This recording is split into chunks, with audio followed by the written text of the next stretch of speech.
So one hot topic of discussion that we always talk about for every generation of consoles is the price point of games.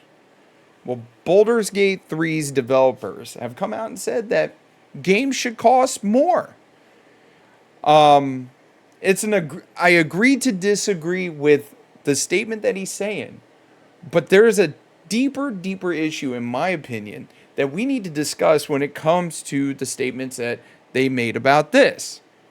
Mind you, I have yet to play Baldur's Gate 3, but I've heard it's an amazing game from a much smaller studio than a lot of these bigger ones. So let's get into this article. It's from Game Rant discussing Baldur's Gate 3's devs, basically saying games should cost more. Let's go. Okay, so this is the problem we have, right? Is Baldur's Gate is, from my understanding, an amazing game. And it's kind of like the Borderlands of RPGs, because you have a trillion guns in Borderlands, but in Baldur's Gate 3 you have a trillion endings, right? The dev says, director of publishing Michael Dowse believes that almost all games should cost more on base level due to rising development budgets. Okay. Dowse thinks games should be priced accordingly to their quality, breadth, and depth. The highly anticipated GTA 6 could push past the $70 standard price, according to Dowse. We got some talking points. We'll just hit the talking points as we go, because this is something that really irritates me as a person that consumes this media, right? Because I feel that there's a lot of garbage that gets peddled by a lot of these AAA titles. A lot of these AAA companies, quadruple A, some of them will even say, that I don't think should have a price tag of $30. Anyways, a high-ranking Baldur's Gate 3 developer recently weighed in on the discussion about game prices, stating that almost all games are undervalued these days, and that the upcoming GTA 6 might introduce a drastic shift in how games are priced, which 100% I agree. I've read so many articles, and I mean so many articles when it comes to the pricing of GTA 6. I heard Rockstar was debating on if they should charge per hour that you play the game. That would be ridiculous if you ask me. Anyways, the debate surrounding the retail value of video games has raged on for several years, with many believing that AAA games like Baldur's Gate 3 on console at least are overpriced at $70. Me personally, from what I've seen people playing Baldur's Gate 3 and what, the gameplay I've watched, Baldur's Gate 3 price at $70 is a really good deal. It's the most bang for your buck. I just haven't bought it because I've been busy with other games. I'm trying to knock out my back catalog. The $60 price point for AAA games officially came into action at the onset of the Xbox 360 PS3 console generation. 14 years later, the launch of the PS5 and Xbox Series X and S saw AAA games take a hike to $70, a move many gamers are still incensed about. Yeah, I mean, they definitely have.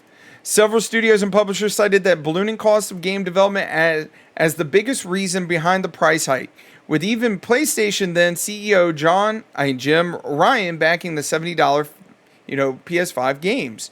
However, players argued that the advent of live service games and microtransactions have made the game industry more profitable than ever, deterring the need for a $70 price tag. And this is something I do want to bring up. Here is a inflation calculator, right? Here, let me blow it up even more. All right, so I put 2005. Mind you, 2005 was the year that the Xbox 360 launched. Same with the PS3. I put this year in, which is, this was actually last year, 2023. We put a $60 price tag. Calculate $93.61 is how much a $60 game would cost from 2005 to today. I mean, even if we put 2020 in here, calculate it, it would only be a $79.51 increase. I mean, it'd be like basically $19 more. Where now, if you talk about last year, it's an increase of, $30 $33. Holy crap. Thinking about that inflation. Whew. But when it comes down to it, live service games, I feel live service games, microtransactions are the downfall of video games. I'm just going to put that out there. If it wasn't for them putting microtransactions into games and season passes and all this stuff, that is one problem I definitely have when it comes to video games, is the amount of monetization they want to have and then turn around and increase it by $10, for the base game. But we're not even at the best part yet.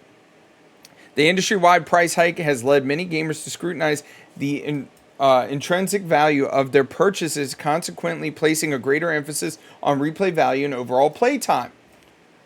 That's not even what I'm trying to get at. The biggest issue I have when it comes to games is the fact that you can come over here, you can pull it up, and Screen Rant has a top 10 games from May 11, 2023. You got games on here like No Man's Sky, which I will admit, No Man's Sky did make a turnaround. But their promises were hollow, and they weren't worth the price tag the day that game launched. You got Pokemon Scarlet and Violet. In my opinion, Scarlet and Violet shouldn't be on this list. Granted, a lot of their graphics look terrible. And then on top of that, you're releasing a $50 DLC. I think that they definitely need to come down on the price, but it's not that big of a deal. Redfall, another big flop of a game. Mass Effect Andromeda, another big flop. Assassin's Creed Unity. Me and Assassin's Creed Unity have a love-hate relationship. Why? Because I was stationed, I was stationed in Pensacola for a month. I went in, I saw Assassin's Creed Unity on sale, and I hadn't seen anything about how broken that game was, and I was unable to play it because I did not have an internet connection. Fallout 76, there were so many bugs in it. In my opinion, if you're going to be releasing games, Battlefield 2042, you're going to be releasing games, right, at an astronomical price tag, $70, where most of these, now Cyberpunk did make a comeback, but the problem is you're going to release these games in an unplayable state. How can you charge people $70 and expect us to wait 6 months in order to have the game playable? And then you have Ubisoft calling Skull and Bones, which in my opinion is a terrible, terrible flop, because you could buy that game right now for less than $25. And it's been out not even 6 months. You could call this game a quadruple A title. My honest opinion is it's not the fact that the development costs are ballooning. You have too many hands in a cookie jar that try to change the, what's the word I'm looking for? The idea of a game mid, development, which causes the ballooning costs, which causes so many issues that you don't know which way you want to take your game. That's what's causing it. Your inability to make decisions as maybe the publisher's making these decisions, maybe it's the developer. We don't know.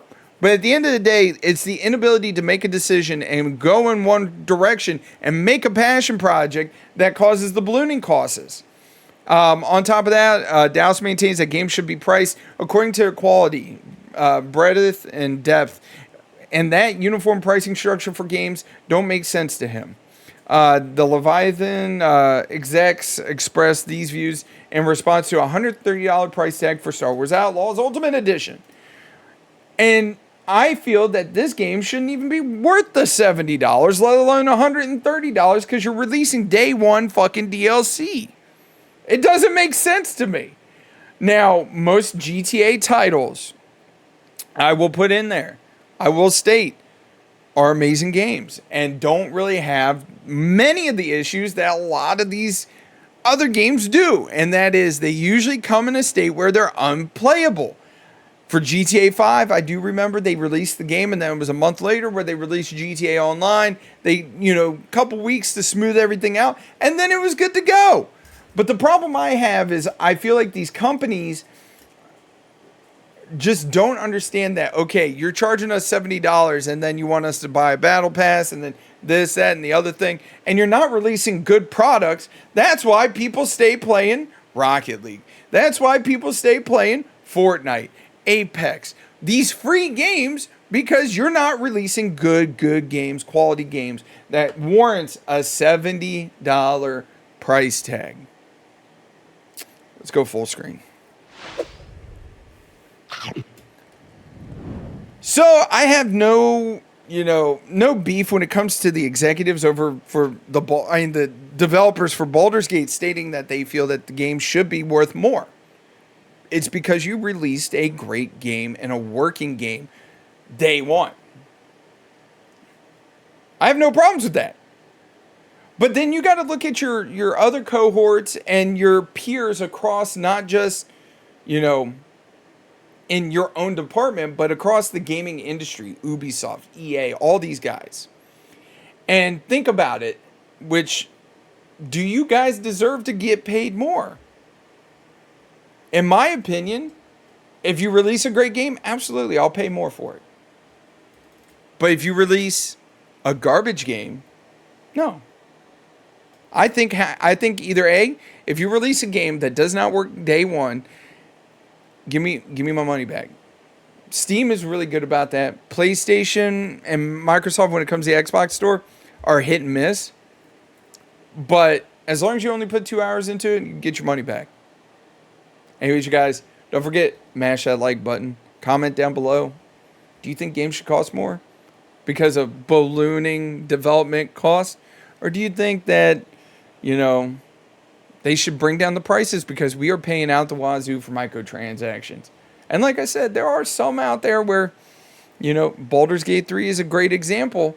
You released a great game. Elden Ring, another great example. You released an amazing game. Was it Black Myth Wukong, the one that just came out? Another great single player experience. And there's a lot of people out there paying full price for it, the $70, even though this is something I don't get, as a lot of these games do actually go on sale within a month, 30 to 60 days of coming out. And, why is that? If they go on sale that quick, why are you going to sit here and complain and say that games should cost more intrinsically? It doesn't make sense. Anyways, you guys, have a great and wonderful day. And I'll catch you later. Bye.